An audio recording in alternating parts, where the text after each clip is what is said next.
Hi there, welcome back. Two of China's biggest bubble tea makers are looking to go public and list on the Hong Kong Stock Exchange. Meishui hopes to raise up to $900 million through its share listing, while Yuming aims to drum up around half of that. There are nearly 500,000 bubble tea stores in China, with the market worth around $20 billion. And it's a fiercely competitive sector. Meishui has over 36,000 stores worldwide. Global revenue reached $2.17 billion in the first 9 months of 2023, while Yuming has around 9,000 shops, and revenue over the same period was $788 million. Well, let's talk now to Fiona Cincotta, who's an analyst at City Index. Good to see you. Welcome back to the programme, Fiona. Now, I have to admit, I've never even tried bubble tea. I can't really understand what the craze is about.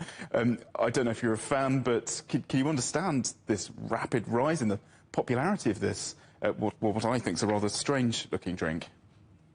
Yeah, I'm with you. I'm not quite on board with the drink, but I can tell you my daughter absolutely loves it. So, I mean, it's really interesting. I mean, it's one of those positive consumer sort of stories from China, which there aren't that many at the moment. But I mean, if we think about what it is, it's a very accessible sort of price point. We tend to see sort of China's reining in on spending on luxury goods and on sort of big ticket items, whereas things, like coffees and bubble tea, going to the movies, that sort of area, we're still seeing strong demand. And so I think that's sort of one of the things that's helping drive this. And also the product, it's very popular with Gen Z, huge variety of flavours, some health benefits in some cases as well. And so, we've seen this huge expansion in the sector and very, very fierce competition. Yes, Robin was saying something similar about the popularity of tea in her household as well. How fierce is competition then? I was talking about those massive numbers, the amount of money behind these bubble tea stores in China. Are these household names? Might we recognise some of them? Do we have some of them in the West?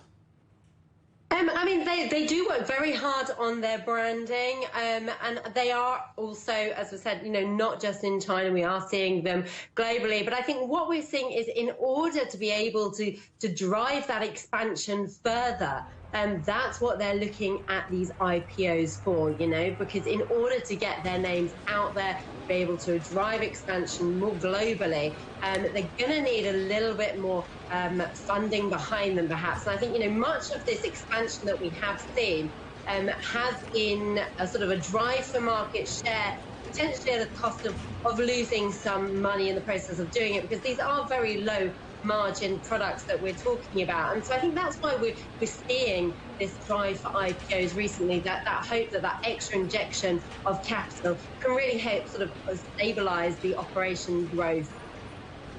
Yeah, so that need for extra cash, explaining this IPO strategy. Now, according to some recent numbers, bubble tea stores are set for an even bigger rise in sales. How sustainable is this growth, or could this bubble burst, if you don't mind the pun?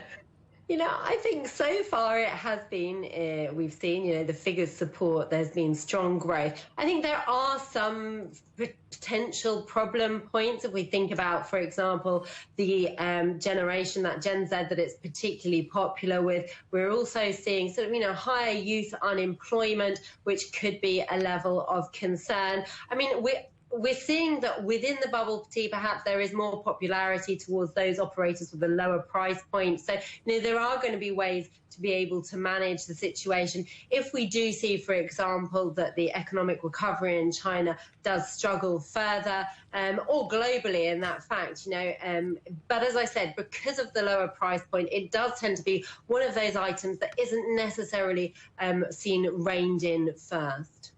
Fiona, great to talk to you. Thank you so much for that. Fiona Cincotta from City Index.